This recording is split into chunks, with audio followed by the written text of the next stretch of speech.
Bonjour ou bonsoir à toutes et à tous pour cette vidéo un peu particulière car aujourd'hui je vais vous donner quelques conseils issus de mon expérience personnelle si vous désirez vous lancer sur YouTube en tant que vidéaste. Je préfère ne pas vous mentir, il y a peu de chances que ça vous intéresse si vous ne souhaitez pas devenir youtubeur ou que vous l'êtes déjà et que vous connaissez toutes ces choses-là. Si je fais cette vidéo c'est parce que j'ai manqué d'un peu d'aiguillage à mes débuts, ça peut se voir dans ma façon de faire ou de choisir mes sujets lors de mes premières vidéos. J'ai donc décidé d'aider les néophytes qui tomberaient par hasard sur cette chaîne. Alors je ne me pose pas en tant que grand maître ultime de internet ou n'importe quelle connerie, n'allez pas croire que je cherche à faire l'inspecteur des travaux finis qui va relever le moindre défaut. Du coup, ça va plutôt ressembler à une énumération de conseils qui peuvent avoir l'air couillons de prime abord car ils tombent sous le sens pour certains. Donc, il me reste plus qu'à vous souhaiter un bon visionnage, c'est parti.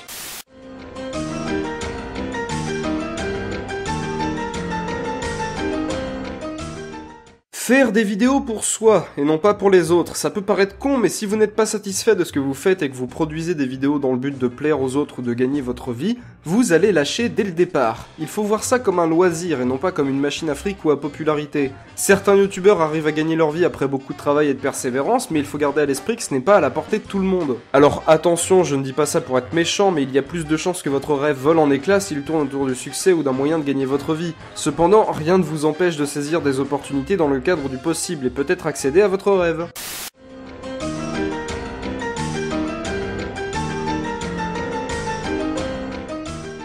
Faire ce qui vous plaît, et non pas ce qui plaît. Ne cherchez pas à viser large avec des concepts usés jusqu'à l'os si c'est dans l'espoir de plaire à plus de monde. En revanche, quoi que vous ayez envie de faire, si c'est parce que ça vous plaît, faites-le. Même si ça peut avoir l'air complètement con aux yeux des gens ou que ça a été déjà fait des milliers de fois, n'hésitez surtout pas. Si vous voulez faire une chronique sur l'histoire des brocolis, faites-le. Si vous voulez faire un podcast sur les antiquaires, faites-le. Si vous voulez parler d'un jeu dont on a déjà vu des milliers d'analyses, faites-le. Ne partez pas du principe que si ça a déjà été fait, vous n'êtes pas en position de le faire à votre tour. Au contraire, inspirez-vous de ce que vous connaissez déjà sur YouTube et de ce que vous appréciez. L'inspiration ne va pas vous tomber sous les yeux par l'opération de l'esprit de Raptor Jésus. Et c'est seulement en vous inspirant de ce qui a déjà été fait que vous trouverez votre propre patte et que l'on saura vous distinguer des autres vidéastes. Il ne faut pas avoir peur des réactions négatives où l'on vous accuse de plagiat. Les trois quarts des accusateurs ne savent pas faire la différence entre plagiat et inspiration de toute manière.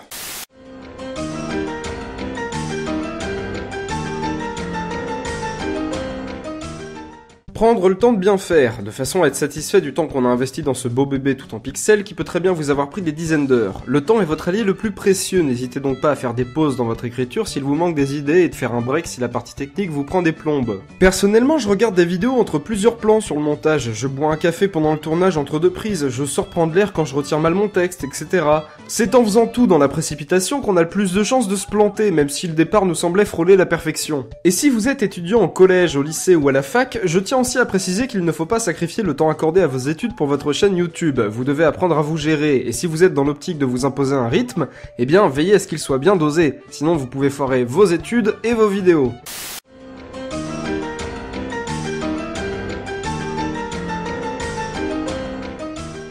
Prendre soin de la partie écriture. Si vous voulez faire du gaming, vous n'êtes sans doute pas concerné, mais l'écriture étant à la base des vidéos, c'est sans doute le morceau qu'on va chercher à peaufiner le plus. Il faut vérifier vos dires en exploitant plusieurs sources et en les croisant, histoire que l'information que vous balancez à la caméra ou dans vos fichiers audio ait un minimum de sérieux. Ne cherchez pas non plus à mettre de l'humour dans votre écriture sous prétexte que c'est plus rentable en termes d'audience. Des gens s'en sortent très bien en faisant peu ou pas d'humour dans leurs vidéos, cependant rien ne vous empêche d'en mettre si vous le sentez bien. Dernier point sur l'écriture, mettez-vous à la place du public quand vous avez fini d'écrire votre script. Si vous pensez que ça va plaire aux gens qui vont tomber sur vos vidéos, c'est que c'est bon. Sinon, essayez de formuler différemment les parties incriminées. N'hésitez pas non plus à lire à un proche ce que vous avez écrit, ça peut aider de façon phénoménale. Par exemple, mon frère rigole assez difficilement devant mes vidéos, ou alors il dit juste c'est bien ou c'est pas bien. Dans le sens pas très communicatif, on peut dire que c'est un cas, mais ça m'aide pas mal à me remettre en question lors de l'écriture de certains passages. Donc ne négligez pas un coup d'œil de la famille ou des amis, c'est méga utile.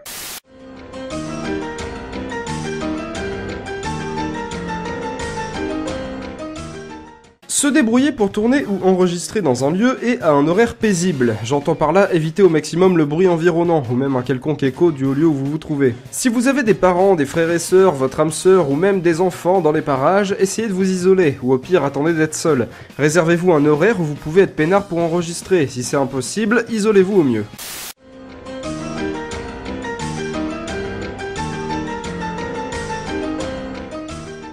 Je préconise le système D avant la précipitation des débuts. Ne vous ruinez pas en matériel neuf dès le départ, faites avec ce que vous avez sous la main. Par contre, si vous crevez d'envie de faire une vidéo avec des passages face caméra et que vous n'avez pas de matériel de capture, oui, faites acquisition, mais essayez d'aller chercher dans l'occasion sur des sites internet, auprès d'amis, etc. Pour ce qui est de l'audio sans caméra, maintenant les ordis sont souvent fournis avec un micro. Au pire, vous avez déjà un micro-casque sous la main. Et si jamais vous êtes vraiment dans la merde de chez merde, bah achetez un micro, il y en a des très bien et à pas cher. Et vraiment, tout ça mis à part, je tiens à rappeler qu'on filme avec un téléphone, que le trépied est fait en Lego et qu'il est disposé sur une pile de livres, qu'on éclaire avec une halogène qui chauffe vite et que j'ai commencé à monter avec Windows Movie Maker. Donc, tout ça pour dire qu'on peut faire des trucs avec pas grand chose. Idem pour ce qui est du matos logiciel, préconisez des logiciels gratuits comme Audacity, et si vous n'avez pas de sous mais que vous voulez quand même accéder à un logiciel de montage poussé, bah vous connaissez la musique. Certains me disent sans gêne, partout je rentre sans clé, depuis que j'ai les keygen, jamais je me suis fait gauler.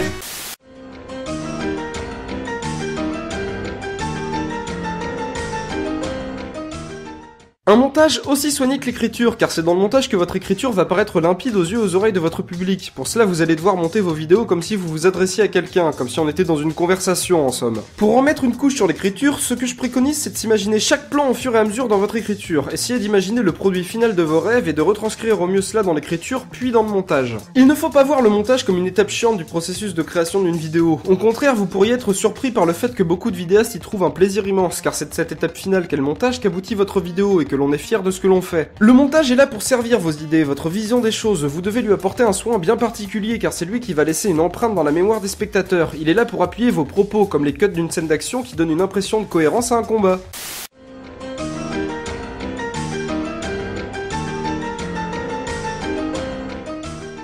Vous devez être à l'écoute des remarques. Une fois que votre vidéo est uploadée, que tout le monde peut y avoir accès, vous allez avoir des réactions éventuelles. D'ailleurs, n'hésitez pas à parler de ce que vous faites autour de vous, à vos amis, sur des forums, dans des commentaires, de façon intelligente. Il faut que vous ayez un retour. C'est primordial à l'envie de continuer d'avoir des gens à votre écoute. Et ces gens pourront tout aussi bien vous féliciter que relever les défauts de vos premières vidéos. Oui, il va falloir encaisser, les débuts sont jamais bien glorieux, même les miens sont crado. Du coup, soyez forts, et ne prenez pas mal les remarques parfois méchantes voire insultantes. Il y a toujours un brin de vérité à tirer de certaines, sauf quand c'est pour vous insulter vous personnellement et pas votre travail. Toute remarque est bonne à prendre, améliorez-vous et expérimentez votre façon de faire en suivant quelques conseils. Ça peut aller du simple équilibrage du son et de la musique à l'angle de votre caméra ou même des problèmes de répétition dans votre écriture. Et soyez aussi à l'écoute des trucs positifs, ne broyez pas du noir pour un pouce rouge, n'hésitez pas à vous lier d'amitié avec vos premiers abonnés ou du moins ceux qui vous sont sympathiques. Si vous vous faites approcher par d'autres vidéastes, n'hésitez pas à leur parler sur Skype ou autre. Créez-vous un réseau de relations, vous allez pouvoir profiter de leur expérience. YouTube, c'est une plateforme très sociale lorsqu'on prend la peine de discuter dans l'espace commentaire.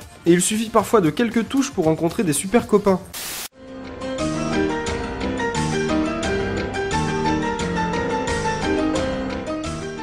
Apprendre à tricher pour éviter la censure, ou trouver des solutions alternatives. Oui, c'est un risque à courir si vous utilisez des musiques non libres de droit, des extraits de vidéos qui ne vous appartiennent pas, etc.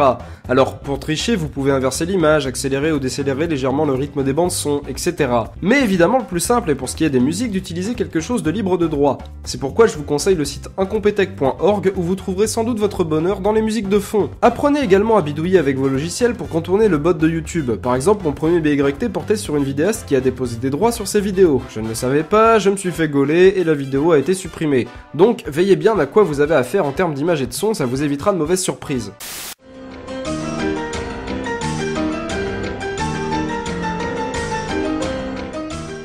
Soignez la présentation de votre chaîne, ça joue énormément pour attirer l'attention du public. On n'est pas dans une course à l'audience, mais avoir de belles miniatures est une chose que j'ai commencé à prendre en compte récemment, après avoir compris que les miennes étaient caca comme pas possible. Mais il n'y a pas que les miniatures, il y a aussi les descriptions de vidéos, qui agrémentées de quelques liens peuvent apporter plus de plaisir aux viewers. La description de la chaîne, votre miniature de chaîne ou votre bannière sont aussi les premières choses que les gens vont voir, prenez-en donc grand soin. N'oubliez pas non plus les liens vers les réseaux sociaux, vos pages Twitter, Facebook et autres Google+, qui permettront à vos abonnés de se tenir au courant. Certains préfèrent être informés via ces plateformes plutôt que par leur fil d'abonnement. Oui, c'est bizarre, mais il y a des gens comme ça.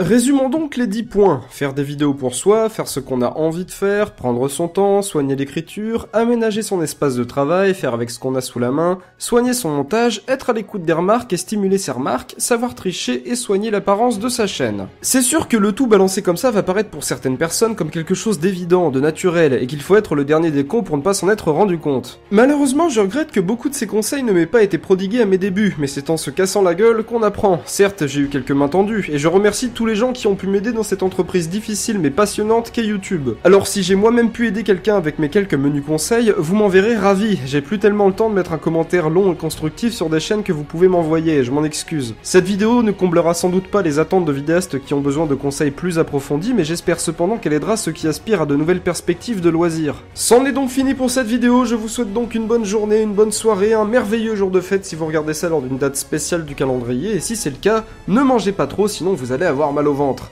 Des bisous tout le monde et à la prochaine.